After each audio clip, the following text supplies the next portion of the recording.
Islam, peace and love, peace, love, and power. I am Sade Renee L, all rights reserved, and I'm back at it again with another video. And today I'm actually going to be going over some jurisprudence and in regards to unconstitutional or void statutes and ordinances. And I'm actually just going to read some information that I had came across on a brother's page. Shout out to brother Abba Shango L. I did receive this information off of his website. He has a lot of great information. And remember to study all things and keep that which is good. All right. Use your gift of discernment, people. And again, with that being said, I'm going to just read straight through it. Not going to waste no more time. And thank you again for tuning into my channel. Please like, share, subscribe, donate, all that good stuff. And here we go. An unconstitutional act is no law at all, and no court has a right to imprison a citizen who has violated no law. And such restraint, even if exercised by a court under the guise and form of law, is as subversive of the right of the citizen as if it were exercised by a person not clothed with authority. The same effect obtains where a trial court, in instructing the jury, gives an unconstitutional interpretation to the statute which was allegedly violated, and a conviction thereunder is void. Therefore, the remedy of habeas corpus will lie to attack a conviction based on an unconstitutional or invalid statute. The Uniform Post-Conviction Procedure Act expressly lists as one of the grounds for relief that the applicant's conviction was obtained under a statute that is in violation of the Constitution of the United States or the Constitution of the respective state. Error consisting in the conviction and consequent restraint of a person under a void municipal ordinance or regulation is not merely an irregularity, but a fundamental error, and may be reached by the writ of habeas corpus. It is not necessary to resort first to a writ of quo warranto to test the power of officials of the municipal corporation to enact the ordinance. Accordingly, habeas corpus is the proper remedy, and relief will be granted, as against a city ordinance that it is so unreasonable as to be void. In passing on the constitutionality of a statute, the courts frequently find it important to examine the effect of the statute and the result it is intended to accomplish. The general rule is that in whatever language a statute may be framed, its purpose and its constitutional validity must be determined by its natural and reasonable effect. Thus, the United States Supreme Court will not decide constitutional questions without reference to the matter in which the statute whose constitutionality is drawn in question is to be applied. The constitutionality of an act depends on its real character and on the end designed to be accomplished, rather than on its title or on its professions as its purpose that may be contained in it, and therefore such declarations do not end the court's inquiry, no matter how praiseworthy the declared purpose may be. Thus, the question whether a state law deprives a party of rights secured by the federal Constitution depends upon its practical operation and effect, not upon how it is characterized. And the constitutionality of the federal legislation is to be determined by the manner in which the enactment works in its practical application. A statute fair upon its face may be shown to be void and enforceable on account of its actual operation. On the other hand, in a facial challenge to a statute, the fact that a statute might operate unconstitutionally under some plausible set of circumstances is insufficient to render it wholly invalid.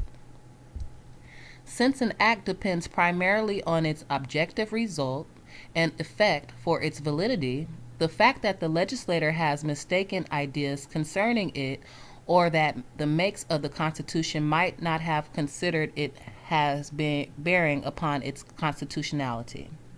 Thus, a mistake of the legislator as to the constitutional basis for an act does not prevent the act from being a valid one if it is constitutional for other reasons. The general rule is that an unconstitutional statute, whether federal or state, though having the form and name of law, is in reality no law, but is wholly void and ineffective for any purpose. Since unconstitutionality dates from the time of its enactment and not merely from the date of the decision so branding it, an unconstitutional law in legal contemplation is an inoperative as if it had never been passed and never existed. That is, it is void ab initio. Such a statute leaves the question that it purports to settle just as it would be had the statute not been enacted. Since an unconstitutional law is void, it follows that generally the statute imposes no duties, confers no rights, creates no office or liabilities, bestows no power or authority on anyone, affords no protection, is incapable of creating any right or obligations, does not allow for the granting of any relief, and justifies no acts performed under it. Once a statute is determined to be unconstitutional, no private citizen or division of the state may take any further action pursuant to its provisions. A contract that rests on an unconstitutional statute creates no obligation to be impaired by subsequent legislation. No one is bound to obey an unconstitutional law, and no courts are bound to enforce it. A law contrary to the United States Constitution may not be enforced. Once a statute has been declared unconstitutional, courts therefore have no jurisdiction over alleged violations. Persons convicted and fined under a statute subsequently held unconstitutional may recover the fines paid. Cases: when a statute fails the applicable level of scrutiny, it invalidates the law in its entirety. That's List versus Ohio Elections, Com 45F sub 3D765. Also, a statute is rendered completely inoperative if it is declared facially unconstitutional. However, a facial challenge must be rejected if there are any circumstances where the statute can constitutionally be applied. That's Lumini Indian Nation versus State 241P3D 1220. Although there are no degrees of constitutionality, so that an act is either constitutional or unconstitutional, a statute can still be constitutional in one part and unconstitutional in another. If parts of the same statutes are wholly independent of each other, those which are constitutional may stand, while those which are unconstitutional will be rejected. Thus, whether or not the infirmity that avoids a part of the statute affects the entire act depends upon whether the constitutional and unconstitutional provisions are interdependent and inseparably connected. Whenever a statute contains unobjectable provisions separable from those found to be unconstitutional, it is the duty of the court to declare and maintain the act insofar as it is valid. In that situation, a court should refrain from invalidating more of a statute than it is necessary. In some cases of partial invalidity, a narrowing interpretation of a statute will save it from unconstitutionality. If such an interpretation is not possible, and if the invalid part is severable from the rest, the portion that is constitutional may stand while that which is unconstitutional is stricken out and rejected. When the unconstitutional portion of a statute is eliminated, if the remainder is complete in itself and capable of being executed in accordance with the apparent legislative intent, wholly independent of that which is rejected, it must be sustained. The observance of the rule is also firmly settled. where it is not possible to separate that part of an act that is unconstitutional from the rest of the act, the whole statute must fall.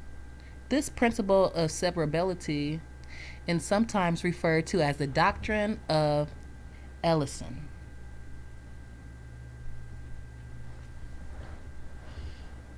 Under the Uniform Statute and Rule Construction Act, USRCA, if a provision of a statute or rule or its application to any person or circumstance is held invalid, the invalidity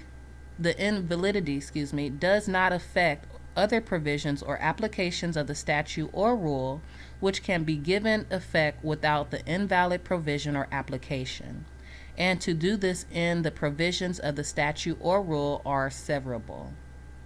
As to the methodology and scope of the severability rule, there is nothing in that rule that prevents the severance and elimination not only of words, clauses, or sentences, but also of whole sections of laws. Also, it has been recognized that the preamble of any act may be severed from the rest of the statute. The severability rule applies with the same force to county and city ordinances and city charters as to legislative acts generally. The severability of a state statute is a state, not a federal question. Accordingly, if a state interpretations exist, they will be followed. If no construction by a state court is available, the United States Supreme Court ordinarily will remand the case to the state courts for constructions. Should a statute become invalid or unconstitutional in part, the part that is valid will be sustained where it can be separated from the part that is void. That's Ex parte Henderson 144 SO.3D 1262. Also, where a statute, regulation, or state action faces a constitutional challenge, a court may preserve its valid portions of the offending language can lawfully be served, but where it is evident that the remaining provisions would not have been enacted without the unconstitutional provision, a court should invalidate the entire provision. That's Doe versus Wilmington Housing Authority 888.3D. Also, severance of unconstitutional provisions of a statute is inappropriate if the court finds that the valid provisions standing alone are incomplete and are incapable of being executed in accordance with the legislative intent. That's Legends Bank versus State 361 S.W.3D 383. Also, the doctrine of elision allows a court, under appropriate circumstances when consistent with the express legislative intent, to elide an unconstitutional portion of a statute and find the remaining provisions to be constitutional and effective. That's State versus Crank 468 S.W.3D 15. All right, and there you have it.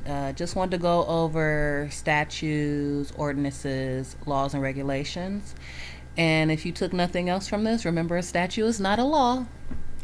And other than that, I appreciate your time. Thank you for tuning into my channel. Once again, I am Sade Renee L. All rights are reserved. Don't forget to study all things, keep that which is good. And until next time, Islam, peace, love, power, and energy.